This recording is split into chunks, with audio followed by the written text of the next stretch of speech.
Ayan guys, good evening, good evening. So, dito na naman tayo. Push up tayo at saka squat. Hindi tayo nakapag-exercise kaninang umaga. So, ngayon ang gabi natin gagawin. Okay, so let's go!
Ayan guys, so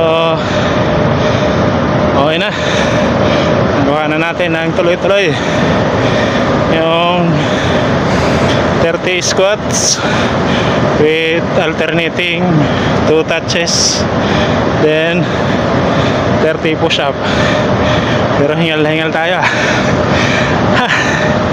Ayan, so tuloy-tuloy lang natin, makukuha rin yan, magiging easy na rin yan, 30-30 na yan.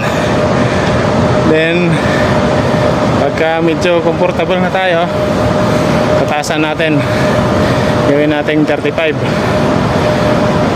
Okay, so hanggang dito lang muna at see you sa susunod ng mga videos natin. Nga pala, pwede nyo rin i-visit yung